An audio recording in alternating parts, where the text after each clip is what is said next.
Welcome to Commander Central episode 309, and today we're going to be taking a look at a few of our own decks and just talking about some cards that are interesting in them and why we made those choices, and hopefully that discussion will spark some interest in a few of you out there. I'm Dana. I'm Max. And that's it. That's it. It's just no Dana Chris. and Max today. Yeah.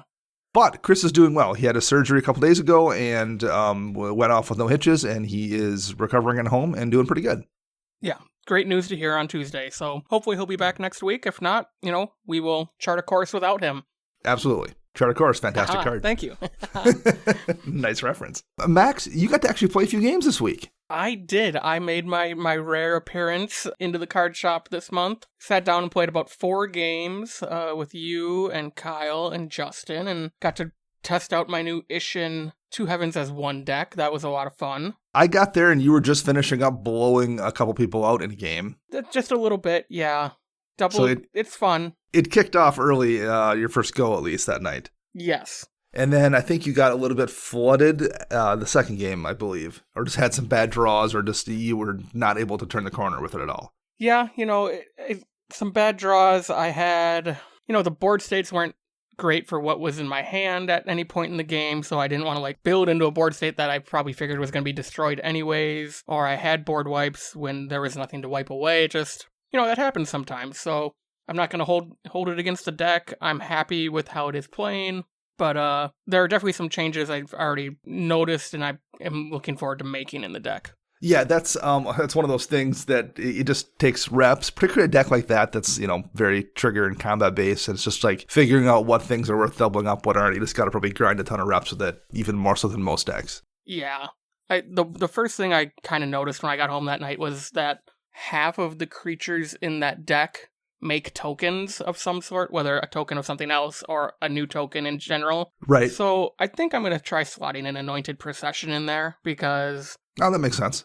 Extra clues, extra treasures, extra dragon tokens, extra warrior tokens from some cards. It might just help build that board state up a little quicker than what already can happen. Sure. Yeah, doubling your attack triggers to make the tokens and doubling the tokens then on top of it seems pretty solid. Yeah. I will just throw this out there as kind of a weird, funny note. As I was taking off, I was paying my tab, and there was a couple packs of Jumpstart left. So I had only bought a couple cheap singles that night, so I grabbed a couple packs to crack because there was 3 or 4 left in the box. And somebody else grabbed one of the last 2 as well and cracked open. He tore it open there. He didn't play Jumpstart with it, just opened the pack up. And it was, he got the Elves deck inside. That's what the Jumpstart one was, and it was Allosaurus Shepherd and Crater Hoof, so he got both in one pack. That feels pretty good for your $4 investment there to crack the Allosaurus Shepherd and the Crater Hoof pack. That's called making money. Yeah, that's how we do it. That's the worst thing to see too, because then it makes you want to crack packs. Maybe I too can open the God pack. Yeah, I did not, with the 2 I opened, I did not get an Allosaurus Shepherd and a Crater Hoof Behemoth, but I didn't get a chance to open many Jumpstart packs. I wanted to, crack a few anyway, so they had a couple, so I grabbed them. Nice. And I had fun playing. It was nice getting out to the shop. We had 60-some people there at one point playing. That was pretty insane. Yeah, it was packed. It was good to see. Yeah, for sure. We also had a question from a listener here, Max, that got sent to you. Yeah, we had a listener write in and just kind of tell us that their son has started playing Magic, and is asking us for any advice that we can give to maybe help their son introduce people at school without, having to worry about being made fun of or bullied that they play Magic the Gathering. So, I did not play when I was in middle school and high school. I did play Yu-Gi-Oh! Though, so I do understand where this is coming from. So I think some of my advice would be, have friends that play it too. So, if you and your friends are playing, there's strength in numbers, Sure, people Sure. are going to walk by the lunch table and say, oh, nerds, you're playing Magic the Gathering, but who cares if you're having fun and whatnot? I also think, people make fun of people for playing Magic because they just don't understand it. What is it? That's not your traditional card game, and, there are some stigmas it's tied to D&D, and even though a lot of that has gotten more cooler and more mainstream, in the past few years, people still don't know what it is, and maybe it's just taking the time to explain it. This is really tricky. The reality is teenagers are going to teenager, right? Right.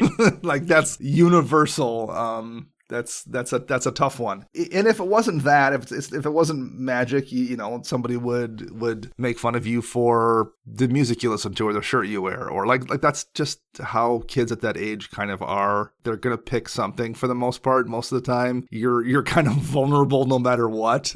It sucks. That's just the reality of it, I guess. I think you kind of hit the point there, Max, about friends. I do think it's the kind of thing you just have to kind of pick your target, particularly if looking for new players to introduce the game to, like people that you're kind of casual friends with. You just gotta figure out who, if this person's into anime and talks a lot about Star Wars, they're probably going to be a little more into Magic than the person whose main concern is following the NFL. That's a cliche, I guess, and that's not saying you can't do both. Matt Morgan, Media Track Cast, is as big of a jock as anybody, and he's also a giant Magic nerd. So of course, nothing is universal, but that's, I think, look for shared kind of nerd interests. If you're looking for friends that are into Magic, there tends to be some overlap there. We talk about how nothing's universal.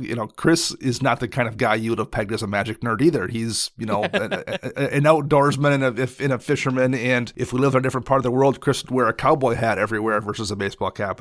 That's just kind of the dude he is. But he's also a huge Magic nerd. So you can't always tell, but sometimes you can too. You can tell what audiences are going to be more receptive to the game. That's tough. I don't have a really great answer for you necessarily, particularly when you're that age. Yeah, I think my only other kind of tip would be see if your school has a game club. Because I know we have other listeners that are teachers or staff members at school districts that have started a game club, and that's where all the Magic players go, and they have a safe space, whether it's over a lunch period or once a week after school or once a week before school. So ask around, and depending on what grade you're in, maybe ask how you start one. Because I remember being in middle school and high school, and clubs were always, you can start one. It just depends on what do you need. It's the bare minimum. A staff member sitting there for an hour and a half every Wednesday after school, and you just need a classroom with someone to sit there and watch.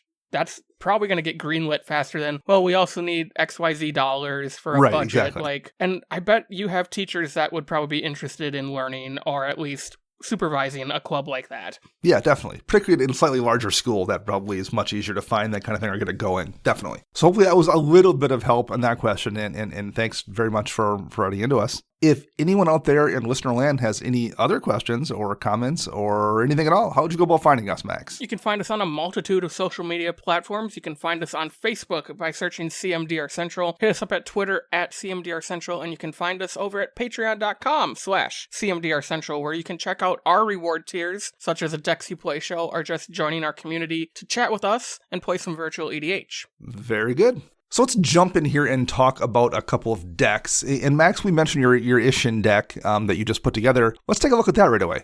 Okie dokie. That's your newest deck, and you don't brew a ton of decks. You're on the one new deck a year plan, more or less, right? I am, and I was gifted a deck over the holidays through our Secret Santa program, so I now have 2 new decks within the last year and a half, so I think I'm good for a while. And watch New Capenna is going to come, and I'll build something else. Right, yeah.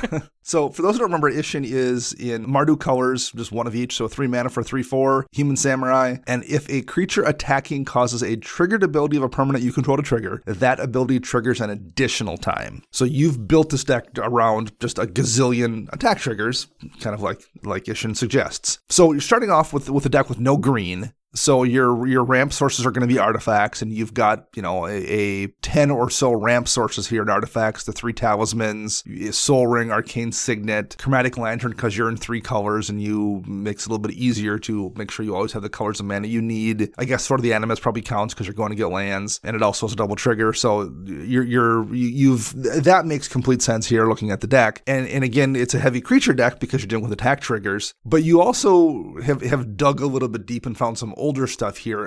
What are your favorite support cards in this deck that kind of make it work the way you want it to work? Well, first I kind of want to touch on the artifacts. Sure. After getting some reps in at the shop, and I played a couple games this past weekend, I actually think I have too many mana rocks. Okay. Because I found that the plays I were able to make was just, I guess the only thing I can play is a talisman, and that's great early game, but when it's turn 8 or 9 and I want to be dropping like an Utvara Hellkite, and the best thing I can do to advance my board state is drop a talisman. I think I need to drop that for more threats. I think I just don't have enough threats in the deck, which sounds very weird when talking about a deck that is all about attacking. So now, do you think instead of having less rocks, do you think having more draw would help? With that problem? That would probably help as well. I don't know. Draw is kind of weird in this deck because I couldn't find a lot of things that on attack draw a card. It has to deal damage. And the draw I have in here is kind of the typical draw we always talk about in black and red. So Right. Yeah, it's a tricky balance to find, too, because this is a creature-centric deck, so you want a lot of creatures. And particularly in these colors, if you were in green, there's more draw stuff stapled to creatures, but there's a little bit less you have access to in this particular color suite. So the reality is there's just not enough slots either. If this was a green deck and you want to run a bunch of creatures, you can run a few mana dorks, even though they don't have combat triggers. You can still just run, you're planning on winning via combat damage, so you just run a few creatures and mana dorks. That's not really an option here for the most part either. Mm-hmm. But so you were asking about like some older cards that I kind of like in this deck. The first one's probably going to be an enchantment called Reconnaissance. Essentially what this is for a single white, and you can pay 0 to remove target attacking creature you control from combat and untap it. And this is cool because in the combat step there is a cleanup step within combat, so you can deal your damage and all that fun stuff, and then activate this to essentially give them pseudo-vigilance, which is really nice when the deck only wants to attack and you need blockers.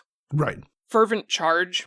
If you are on social media, you've seen this card get talked about a lot in the last month because of this commander specifically. This is a 1 and Mardu enchantment that says whenever a creature you control attacks, it gets +2/+2 until end of turn. So if Ishin's out, all my stuff is getting +4/+4 until end of turn. Looking at enchantments, another one that did a lot of work in the couple games at least I played against this deck was Cunning Rhetoric. 2 and a black, and whenever an opponent attacks you or a planeswalker you control, exile the top card of that player's library, and you can play that card for as long as it remains exiled. And spend mana or mana of any colors. That triggers twice, too. So basically, whenever anyone swings at you, you get a double impulse draw off their library. That card did a lot of work, it seemed like, at least the games I saw, because you got it out twice. Yeah, it did a lot of work. It got me a lot of lands and a Haul from Beyond from you. Yes, so that was right. Cool to see. Yeah, I'm really impressed with this card. In fact, someone we were playing with said, I'd really want that for Gonti because it's just a pseudo Gonti effect, essentially. Another one, too, that it works similarly is Search Supremacist, in enchantment from Modern Horizons 2, I believe it is. Whenever a creature attacks you or a planeswalker you control, you investigate. So again, you're making yourself 2 clue tokens whenever something swings at you. Yeah, that one I don't think you got out, at least, or got out once, I believe, maybe. But still, like that's a really nice trigger to have trigger twice whenever a thing attacks you as well. Yeah, I don't think I got that out. I think I actually got to play Chief Jim Hopper. Is that what it was? Yeah, okay. Which is whenever he attacks, investigate for each non-token attacking creature you control. So you essentially make 2 clues per attacking creature, which is great. That's what's nice about Search, too, is Cunning Rhetoric, not that it's not really good, but it only triggers per opponent. Right. Whereas Search Supremacist triggers whenever someone attacks you, or whenever a creature attacks you full stop. So they're swinging with, 6 or 8 creatures, you're just making all of the clue tokens. Yep. Yeah, really solid. But yeah, I mean, I don't run a lot of board wipes because it is very creature heavy. Sure. And kind of what I did find is I either need more draw or I want to slot like a tutor in here because there were times when, an austere command would come in handy right about now. Yeah. And I just had no way to go find one. I've had really good luck with both War Room and Bonder's Enclave index, just as ways to draw cards when I've not spent my mana on something else. Now, this deck doesn't have a ton of instant speed interaction. It's got 11 spells, I guess, so it's not nothing, but you're not, for the most part, going to be leaving a ton of mana open that you're not using for things. But still, there's not a lot of downside to, particularly Bonder's Enclave. War Room here is going to cost you 3 life every time you use it, and that's maybe more than you would like ideally, but something like Bonder's Enclave actually isn't a bad idea in this kind of deck, I don't think. Just to have a little bit of draw doesn't really cost you anything. Just put it in a land slot and you're good to go. Yeah. My biggest thing I found, though, is I don't know how I'm going to win games. Sure, right. Because there's not much trample in Mardu. Yep. I think the big finisher I have in here is Akroma's Will, just to give my stuff protection from all colors. Punching through the lethal damage is tricky. Yes. So that is probably the next thing I need to work on in this is how do I win the game outside of putting more flyers in my deck.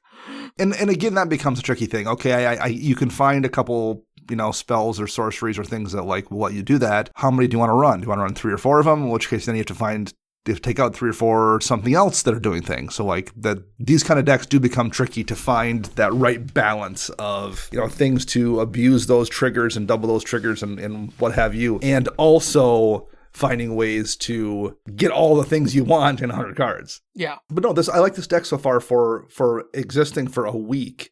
It already seemed like it played pretty decently, and I'll be curious to see once you actually get around to actually polishing it and getting more playtesting and how it plays. Thank you. Does this feel? It feels a little bit different, like not a traditional Max deck, at least to me watching you play it. Does it feel that way to you when you're piloting it? A little bit. It still feels like a Max deck because I like combat. Like sure, most of my decks all revolve around combat, so I feel safe in that way. But because it's 3 colors, because it's colors I typically don't play, that's where I feel like I'm in uncharted waters, because it's like, especially figuring out the mana base for this deck was very tough.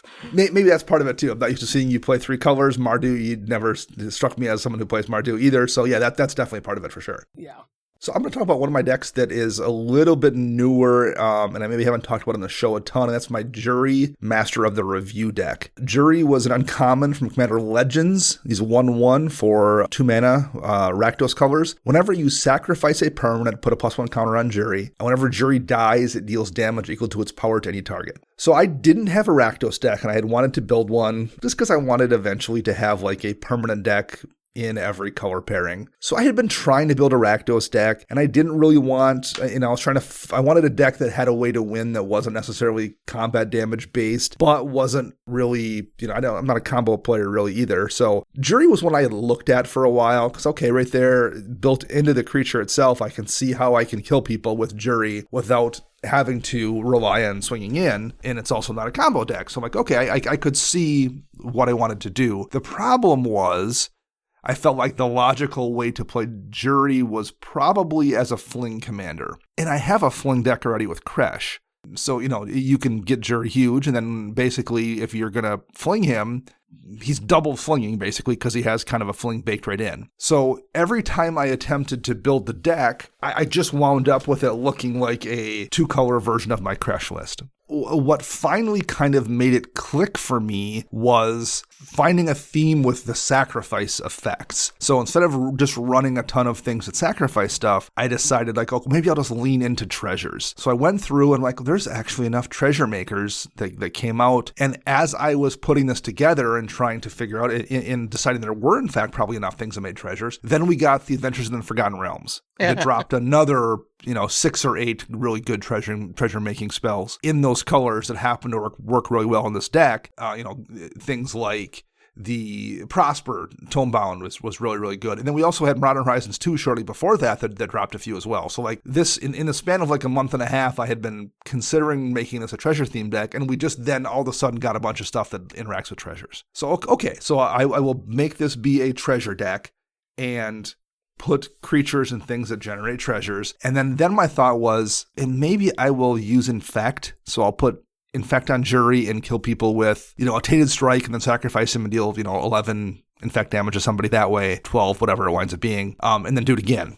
What I discovered, though, in playing the deck was that was redundant. It was so easy to get Jury up to 20 or 30 power or something that throwing Tainted Strike on him just didn't matter. I was able to kill people with making Jury huge without even worrying about the Infect portion. So that came out of the deck really quickly within 2 or 3 weeks. It went to just exclusively being sacrificing a ton of treasures to make Jury huge, and then killing him with one of my multiple different sacrifice outlets to just pop someone in the face, and hopefully perhaps be able to copy that death trigger with something like a Stronic Resonator or Lithoform Engine or something. And maybe get lucky enough to have the Ozolith out so I can put those counters on the Ozolith when Jury dies, and then play Jury and put the counters back on and do it again. So I was able to figure out how to make the deck not look too much like my Kresh deck. And particularly once I went the treasure route, it played differently too and felt different. So I've been very pleased with how the deck worked out. It's a lot of fun. It's very interactive for me. It accomplished what I wanted, which means I'm not relying on the combat damage step, and I have ways to kill people without it being combo 2. So it hit a bunch of things I was trying to do, and it just happened to work out that way that everything fell into place. Yeah, I was really intrigued when you built this, late last year. Yeah. Because I kind of said the same thing as, how are you going to make this different than Crash? Because Right. I see them being such the same thing, and you could easily put Jury in Crash and have it do Jury things.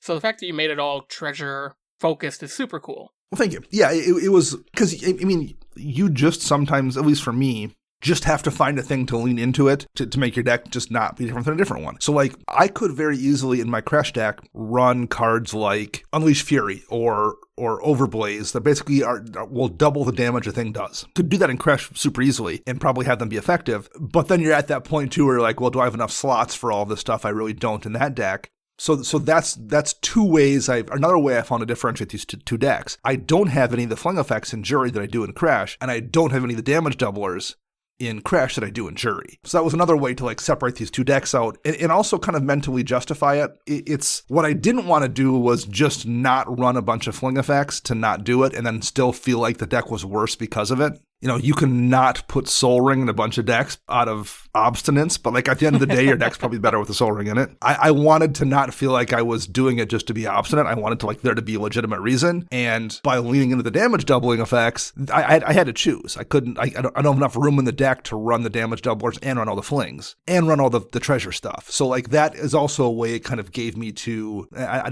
don't think nerf the deck is the right way to phrase it. It gave me a way to make the deck play differently without my only reason being I wanted to play differently. Like there's a justification for it, play based, that isn't just me wanting to have it be a different looking list. So there are a few cards in here so I've seen you play this deck a bunch of times, and there are a few cards I specifically want to talk about because they made me go, wait, what does that card do? Even to this day, even though I know what they do. And the first being Wine of Blood and Iron.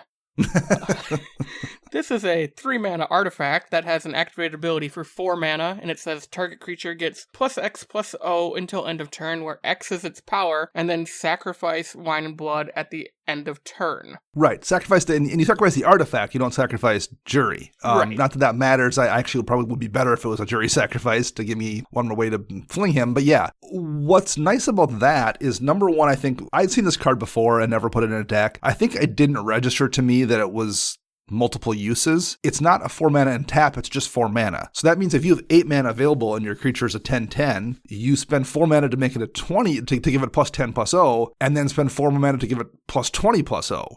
Like that ability is usable as many times as you have mana. And because this deck is treasure based, what works is I can play this Wine of Blood and Iron, and then like 3 turns later find myself in a position where I have 11 treasures available, and Jury's already a 3/3, and no one's really that doesn't register with people necessarily what's about to happen. It's like, okay, Jury's a 3/3, this, okay, and, pass a turn. I'm like, before the end of your turn, I'm going to sacrifice 11 treasures, and that's going to make Jury into a 14/14, and then I'm going to activate Blood of One and Iron twice, and then Jury's going to, double up to a 20, and then double up to a 40, and then with the last 2 mana available, I'm going to costly plunder, and draw 2 cards, sacrificing Jury, and dome you for 40-some damage. And then just replay Jury next turn because he's, only going to cost 4 mana or 6 mana or something. Yeah, really, again, it's not a card that I think is super. I'm not going to call it an underplayed card. It's just good in this deck. I don't know. Don't think there's a lot of decks where it's good, but this is one. It's like, that's a really solid card here. Yeah, that is definitely one of my favorites. I love that you have Inspiring Sanctuary and Statuary in here, so this is the one that gives all your non-artifact spells have Improvise. Oh, yeah, because why not tap my treasures? Yeah. Right. And there's also a minor, it's very much a treasure deck, but I do have a couple things that do make clues, Academy Manufacturer being the main one. So I do occasionally wind up with clues or even food tokens once in a while that show up here. And yeah, I've had situations where, Inspiring Statuary winds up letting me to tap for, 6 or 8 mana per turn minimum. I've done even more than that sometimes. I think one thing people forget about Inspiring Statuary is it taps itself. Like the worst case scenario with it is it's a 3 mana rock that taps for a colorless mana. That's not amazing, but it's never dead. It's always going to be a mana rock. Yeah. It's actually one I think probably should see a little more play in equipment decks too, where you can just tap, the 4 or 5 swords you have out for free mana basically. But yeah, that's one that's done a lot of work for me in this deck as well. So this deck is a lot of fun. And one other thing I will note here as well, talking about trying to make a deck play differently because there's a few red cards like, say, Seize the Spoils is a red impulse draw spell that makes a treasure token when you use it. Pirate's Pillage does the same thing. I probably wouldn't normally run those in a deck, but because of the added synergy with this being a treasure deck with them being sacrificable to jury as well, it also then lets me run or makes it easy to justify cards I wouldn't otherwise run. And that also changes the face of the deck. Like I wouldn't normally put those in a deck, but because of how this deck works, they are here, and it does make the deck just look better or look different than something else that I would be playing that would have, red or black in it. All right, Max, let's look over at one of your decks again. Why don't we look at, we talked about your newest one. Why don't we talk about one of your oldest decks, your Dragonlord Jamoka deck, because everyone has heard us talk about it before. Okay, this is one of my original decks. It's been around forever. Dragonlord Jamoka is 4 green-white for a legendary dragon, 5/7, it can't be countered, flying lifelink, and most importantly, my opponents can't cast spells during my turn. So this is just a really fun deck to play against. It is very clear and it is very straightforward. Max is telling you right from the get-go, he is just going to punch you in the face with a bunch of really powerful flyers, and he's going to keep you from stopping his plans with a bunch of interaction that makes it difficult to stop. Things like Eerie Interlude, which you always have in your hand.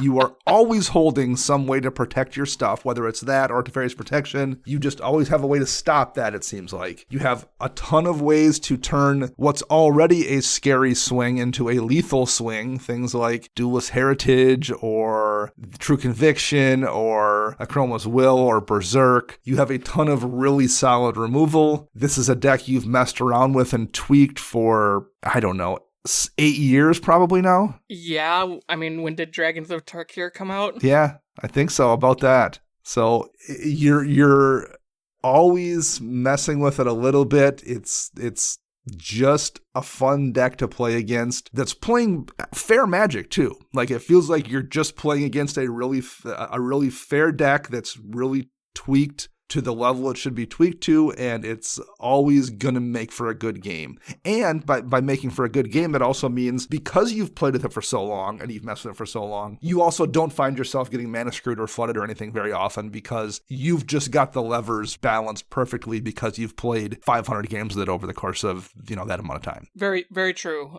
So I just looked it up. Dragons came out in March 27th of 2015, so this deck will be 7 years old. 7 years old, jeez. Okay, yeah. Because you built it right away. Right away. I think I had a Sigarda Host of Herons deck before this, and then I flipped them and went all flying. Flying nice. Tribal at that time.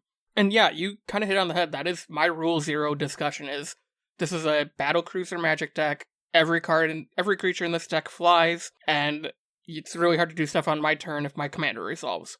Yeah, yeah. In every creature flies, and they're almost all threats. And like it's one of those decks where Max plays Jamoka, and you're like, all right, okay, I got to figure out how to deal with Jamoka because he's hitting me for 5. And like, okay, next turn, Max drops a Baneslayer Angel. Like, okay, now he's got a Baneslayer and Jamoka. I need to figure out what I'm going to deal with. And then comes back to Max, and he plays a Linvala, Keeper of Silence, and plays a Sigarda Host of Herons. You're like, okay, well, someone better have a board wipe, because I can't individually deal with any of these things, and I can't do anything on his turn, and everyone is hitting me for 6 damage in the air, and they all have 4 lines of text that are doing something else to affect the board state. That's just how the deck works. Yes, it is, and it's fun. So, one card I'm gonna mention here, just because it makes for a fun show, or makes for a fun anecdote. Years and years ago, we were talking about utility lands, and I can't even remember what the show was. This was before this show. This was back it? Okay. In the old days. Was it? All right. So we mentioned Hall of the Bandit Lord, which is an old legendary land from the first Kamigawa block. Comes into play tap, but you can tap it and pay 3 life and add 1 to your mana pool. And if that mana was spent on a creature spell, that creature has haste. So we were talking about how the Mana Lord, we're like, oh, that card's really good. And like, especially if you're in a deck that's where your commander has lifelink. Because who cares? You're just going to regain that life right away. And Max is like, yeah, like my Jamoka deck that has and like just you can hear it like right there. And he's like, oh, I'm going to go buy this right now.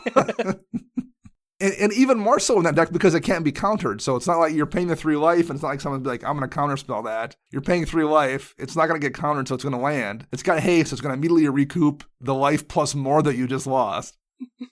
It's just a perfect deck for it. And again, I this is one of those things that we thought was going to be good in that deck, and it's probably better than we had thought it was going to be. It's always a pain in the butt to see it sitting over there among your lands. Yeah, and back in the day, I used to run Hour of Promise, which was a way for me to go get it. Yep. Pretty much instantaneously, 5 mana, go get Hall of the Bandit Lord, and go get something else. So yeah, that's probably my favorite land in the entire deck. Yeah, it's just a bunch of fun flying creatures that, probably fit in other archetypes. Like, it's pretty much a green-white angels deck, if I'm honest. Every flyer in here is either an angel or a dragon. But it's fun. It's the deck I probably play the most because it can play at any level. And even if I get paired at something in a pod that's way higher power than this deck, I don't care because I'm still going to have fun playing my favorite deck. Well, a couple other cards I want to quick point out here that are really interesting. There's a couple of draw spells that don't show up a ton. Hunter's Insight, 2 and a green at an instant. Whenever a creature you control deals combat damage to a player or Planeswalker this turn, you draw that many cards. You also have a Hunter's Prowess as a sorcery. Same thing, but the creature gets +3/+3, and you and trample. And draw cards equal to the amount of damage that was dealt. Rishkar's Expertise just draws based on the creature's power. It's really good. But what's really good about all of those, I guess it matters less for Rishkar's because Rishkar's isn't targeted, but Hunter's Insight and Hunter's Prowess both are. And the risk with those in most decks is, okay, I'm swinging through with my 8/8, and someone's like, I guess I'll take it. And then if you cast your Hunter's Insight or have already cast your Hunter's Prowess, there's a big difference between taking 8 damage and taking 8 damage and drawing 8 cards. Yeah. And people are probably going to prevent it. They might take the 8, but they're not going to allow you to take 8. If they can prevent it. If they have something in hand, they're going to blow that removal spell. Except for you can't in a Dromoka deck.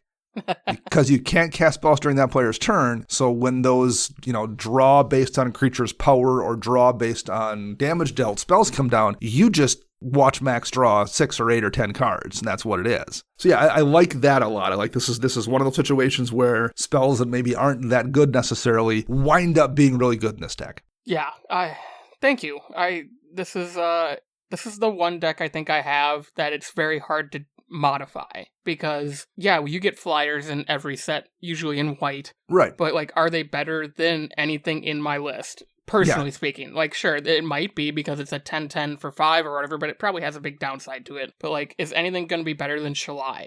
Probably not in the coming sets. Right. Is anything going to be better than Old Gnawbone? Probably not. Ridiculous card. Or the Great Henge or Black Blade Reforged.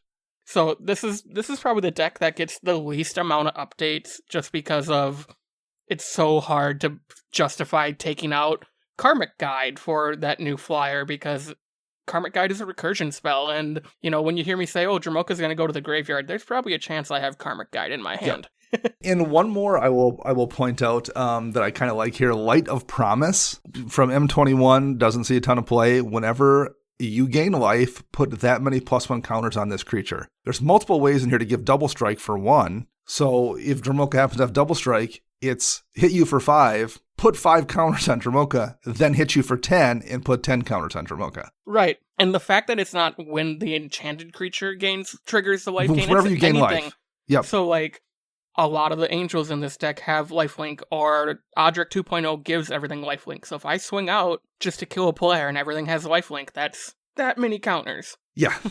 I mean, that's, again, it's just a good example of finding cards that work really well in your particular deck versus just running general cards. And there's nothing wrong with, number one, not everyone, I don't want to make people feel like I'm insisting that you do deep dives in all of your decks. Not everyone has the time nor the inclination to do that. I'm just pointing out that it's something that's fun to see. I like it when someone has found those weird, neat synergies. Awesome. And they tend to be the things that make for memorable games, too. Nothing wrong with the Crater Hoof win or something, but I've lost to enough Crater Hooves, and I can't think of any particular situations where it was that memorable or amazing. Losing to a Light of Promise is memorable, because you're like, what is that card? What just happened?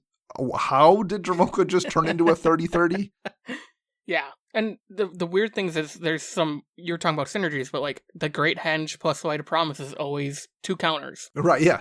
Yeah. I have a mana rock that gives me counters if that card is out. Yeah, it's just a really fun deck that I like playing against, and I'm glad you have turned that into kind of your signature build. Well, thank you. Okay, so let's go back and talk about one more of mine here. This is a deck I messed with forever, and that's Silumgar the Drifting Death.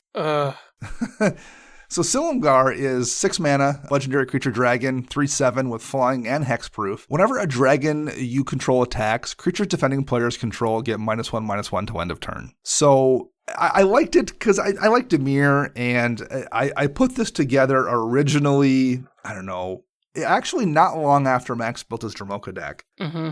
Because I kind of did it just as I had a Silumgar and I had a few things. I'm like, I'm going to build this as like the Dromoka's evil twin deck.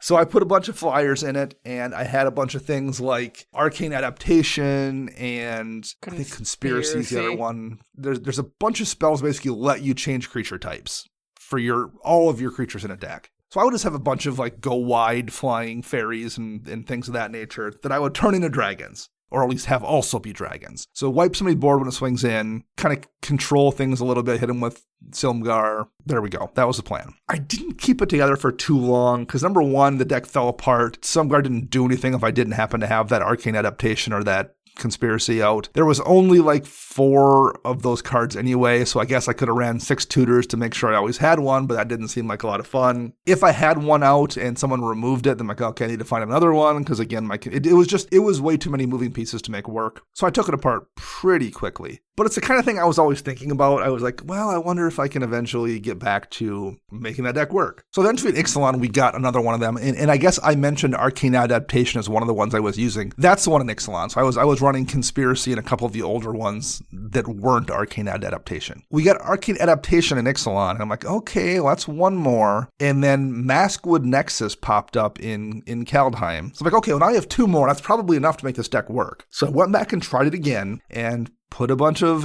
flying go wide tokens in it again. And I mean, 2 more still didn't really solve the problem. It was a little bit easier, I guess, to make everything into dragons. But then a problem I had was, well, I'm using a bunch of go wide flyers and they're not hitting very hard, and most of them don't have abilities because a lot of them are tokens or whatever. So I'm like, okay, so is this a token deck? That requires a bunch of other cards to make work as a token deck too, and I'm already devoting 6 slots to the Arcane Adaptation-esque spells that I'm using to make the stuff into dragons. So I messed around with that for a couple months, and I just couldn't get it to work. So finally, the solution I came up with was to just do what the card told me to do and run dragons.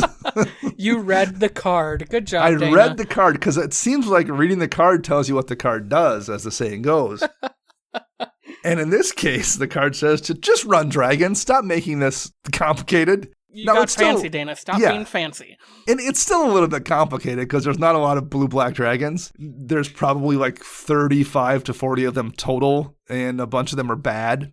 Do they all fly, though? Do they all fly? Exactly. They all fly. Okay, unlike your Sphinxes, you have some non-flying Sphinxes, so... Right, yes. Although at this point, I don't think I have any of the non-flying Sphinxes left in the deck. But yes, the dragons are all flyers. So I went back, and my last go at Silumgar was to just run Dimir dragons. Now, it just so happens that there's a ton of Dimir dragons that are all legendary. I didn't really do much with that, other than it's just worth noting that we have, 2 sets of Kamigawa dragons now at this point that are legendary. And we got mono blue legendary dragons in Adventures of the Forgotten Realms, and then there's, of course, Silumgar and the other version, the Elder Dragon version of Silumgar, and there's Skithrix the Blight Dragon, and so it just worked out that, like, of the 14 dragons in my deck, 10 of them are legendary, but it is what it is. So yeah, I just stopped trying to overcomplicate things and walk uphill both ways and decided to just make this into a dragon deck. And in a lot of ways, it actually turned out to be a little bit like Max's Dromoka deck, in that it's a beater deck. My win condition is I'm going to punch you in the face with a bunch of beater flyers that all have a bunch of text on them, similar to how Dromoka works, where I play Silumgar and someone's like, I need to deal with Silumgar, and then, well, I guess I also need to deal with Ebondeath, and I need to deal with Imarith, the Desert Doom, and then next turn it's like, Kaiga the Tide Star's out. Like, it's every one of those creatures is a threat in its own way and a problem in its own way. So I decided to just, like I said, give in and run dragons. And then since I'm doing the dragon thing as well, everything kind of has evasion. I found there was a few other things that worked kind of nicely with this deck. I put in a Vorpal Sword since it's very easy to poke through and it's kind of a slow control-y deck, I can oftentimes just find myself late in the game, oh, I just drew my Vorpal Sword, I will just equip it and kill somebody, because someone's got an opening, or if they have a couple flyers in the air and I'm swinging with 2 or 3 dragons, their flyers are dying anyway.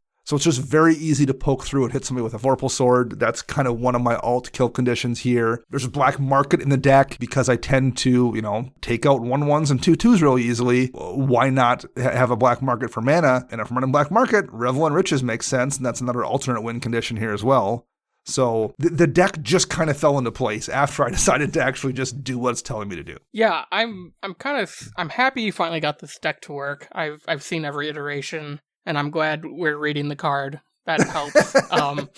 So that leaves one final card, I think, on your cards Dana wishes he could make work list. And I think that's Deadbridge Chant. Have you figured out how to get that one to stay in a deck yet, Dana? I have not. I really should once again give it a go. No, but this was, I think the first time I saw you play this was on a EDHREX stream right before we did our trip out to Vegas last December. So I got to finally see it late last year, and yeah, the -1/-1 effect hoses a lot of things, and you don't realize that you only need 2 or 3 dragons to make it beneficial to either they don't block or things just die. And right, yeah. You mentioned this is kind of like Dramoka's evil twin, except you get counter spells, so that's fun. Right. I like counter spells. Right, yeah. Some cards I would like to discuss in this deck. The first one being Thrilling Encore. 4 and a black for an instant that put onto the battlefield under your control all creatures in graveyards that were put there from the battlefield this turn. How has that worked for you? Because I've always wanted to run this card, but I always feel like, man, if I want to board wipe then cast that, I need at least, 8 mana, 9 mana just to pull those 2 off. But if you swing with 4 or 5 dragons and wipe out a board state and then cast that. That's the on a similar vein, I have Grave Betrayal in here, which is an enchantment that does something similar. Whenever a creature you don't control dies, turn the battlefield under your control with a +1 counter on it. Same thing there with Grave Betrayal. I think it's a neat card, but whenever I've tried it in decks before, it's always been like, okay, well, I'll play Grave Betrayal and hope no one removes this 7 mana enchantment until next turn when I can cast a board wipe, and that just doesn't happen. Whereas here, I can play Grave Betrayal and then swing with 2 or 3 dragons and kill 3 or 4 creatures and then just get control of them. Same with Throwing Encore. I can just swing with my creatures, kill the stuff with my creatures, and then cast Throwing Encore at end of turn. In addition, because it's a blue-black deck and I do have some counter spells, there is a little bit of draw-go going on here sometimes. There's also a Leyline of Anticipation in here, so I can do some things at flash speed, and Throwing Encore sometimes lets me do that thing where I'm just like, okay, I'm not going to play anything on my turn, I'll pass, and like, oh, someone board wiped. Okay, well, I'll let that go off, and then at end of turn, Throwing Encore, just take everything back the tide. That card, as well as Grave Betrayal, are ones that I like, but I've never been able to really find a spot where they work, but they work really well in this particular deck. Yeah, some other ones, I love that you are pretty much running any removal spell that makes a token, because the token probably isn't going to be around next turn. Yes, I don't worry at all about Swan Song. Yeah, Swan Song, even like Resculpt, like that's one we've talked about in the past about giving someone, a 4/4 is a lot, but when you swing in and make it a 1/1, who cares? Right. Are there any other like hidden gems in this deck?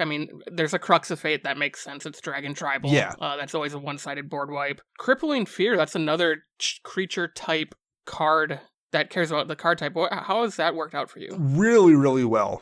Especially because the deck is super slow. Like, my commander's 6 mana, most of the dragons are 5 or 6. So there's plenty of times I'll find myself on, it's turn 3 or 4 and everyone's dropped a couple creatures and I have not, because that's how the deck works. I've got a bunch of rocks in here, more than I usually run because of that, but I still will find myself in a position where I just have not got much going on early. Then I'll just cast a Crippling Fear early on, sweep away all of those things people have cast in the first 2, 3, 4 turns. They're now down cards more so than I am, and then I can start playing my haymakers, and the board has been cleared up. So I've been really happy with that card. And then later on, if I draw it in turn 10 or something, it still doesn't feel bad because it doesn't touch my creatures and still sweeps out some chaff too. So, And it interacts with Silumgar. It gives creatures -3/-3. So sometimes I don't kill everything with it, but Silumgar and a couple dragons are enough to sweep up stuff I didn't hit. Yeah, no, that totally makes sense. The only other question I think I have so far, like you mentioned you run Leyline of Anticipation. Have you felt the need to also run like Vidalcan Orrery or any other flash enablers?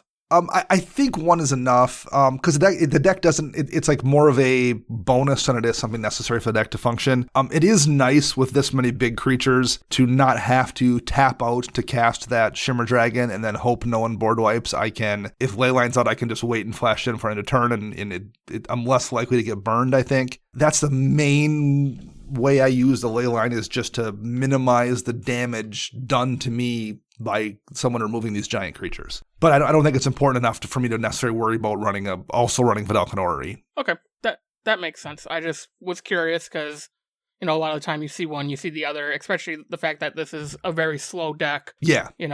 Is it cool? And you don't really have any tutors, so, I was wondering if it's just hey, if you definitely needed one, how are you going to get it? Why not just run two? It's just more of a quality of life thing. Gotcha. A couple spells I will single out here that do work well. Sudden Spoiling is a great card in general, so is Polymorphous Jest.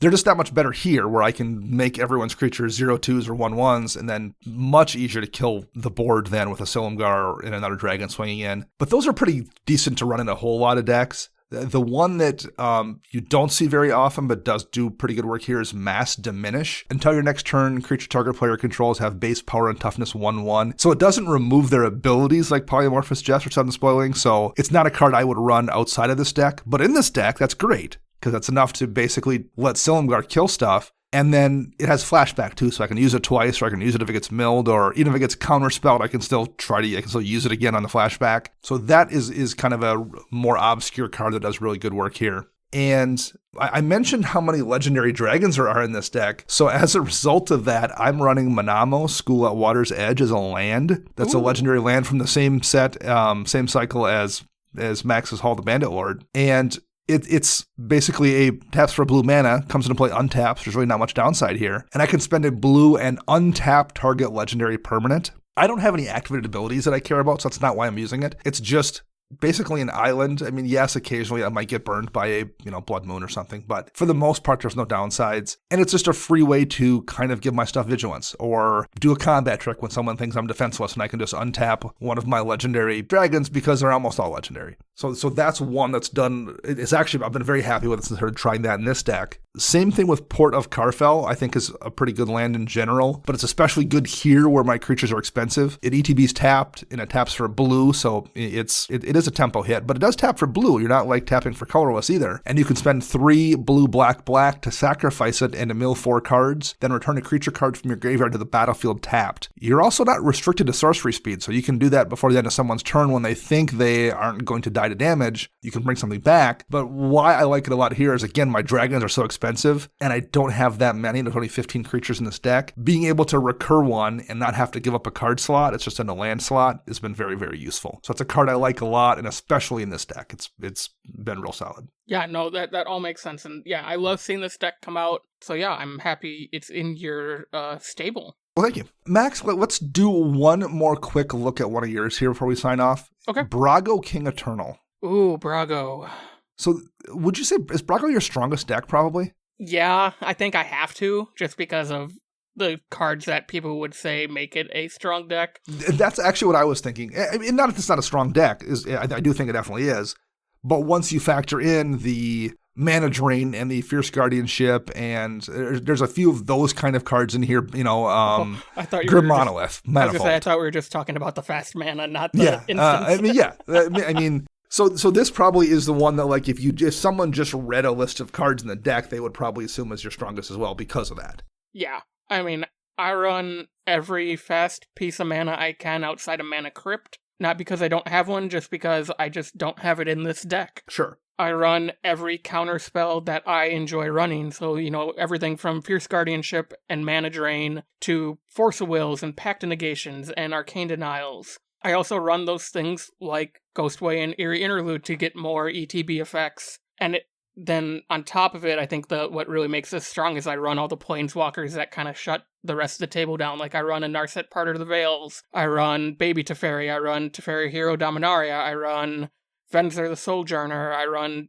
Tezzeret Artifice Master. So I just have a lot of Planeswalkers that I can blink and reactivate and reset. And it's a very thought-intensive deck. Like you have to think really hard to play this deck most times. And it's not even it's not a combo deck really. You're kind of running it as a value deck.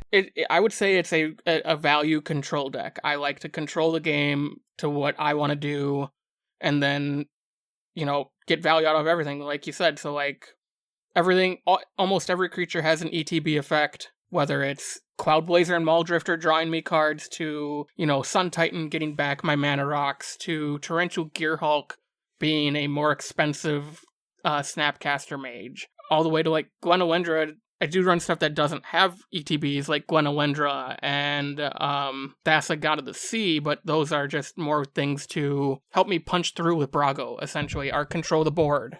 One card I want to ask you about that I'm surprised to see in the sideboard, you've moved a Reality Acid out of the deck. Yes. A Reality Acid, for those that don't know, is a aura 2 and a blue, and it has Vanishing on it, enchant permanent, but that's kind of irrelevant because the main important thing here is whenever it leaves play, enchanted permanent's controller sacrifices it. So you're supposed to put it on a thing, and like after 3 turns, the thing gets sacrificed because of the Vanishing effect on Reality Acid. That never happens because you're just blinking Reality Acid immediately and forcing people to sacrifice this stuff. Yeah, this was cut, I think, fairly recently. Let me see if I actually updated the notes. Okay, I don't remember what I took this out for. I was going to say, Reality Acid came out for Omen of the Seas. So Omen of the Seas is a 2-mana enchantment from Theros Beyond Death. It has flash, and when it enters the battlefield, scry 2 and draw a card. Okay. So Reality Acid is fun. It's also not fun for everybody else, especially because I would typically do it once I had a lock. Like I had that infinite Brago trigger lock. So essentially what I was using Reality Acid for was I was destroying everybody's lands. Right. So it's not an Armageddon per se, but I had the ability to wipe everybody's lands out. And I still have the ability to do that in this deck through a more card combo. Like I need the infinite loop with Brago, along with a Sun Titan, along with a Ghost Quarter or a Strip Mine, to just keep destroying lands that way. Versus just the Reality Acid. Versus just the Reality Acid, sure. Yeah. I was wondering if that was the reason you pulled it, because it definitely, like, power-wise, seems like it's, whenever I've seen it, definitely strong enough, but that makes sense completely. Yeah. Some more recent additions, like I put an Alter the Brood in here, finally, just because milling everybody for 2 or 3 cards every time Brago does his thing pays off over time.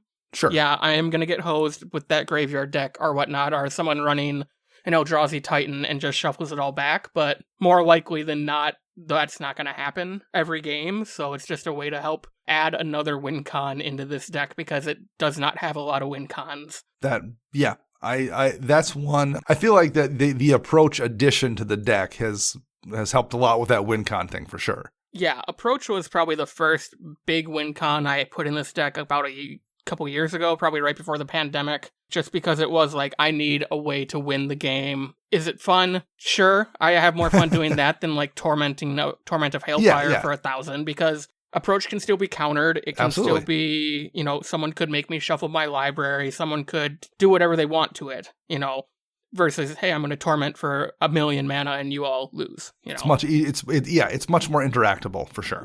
Yeah.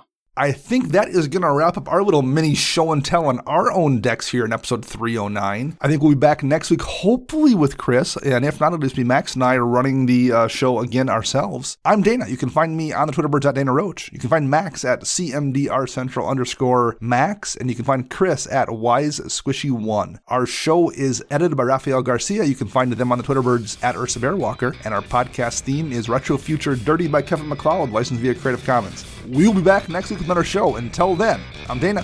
And I'm Max.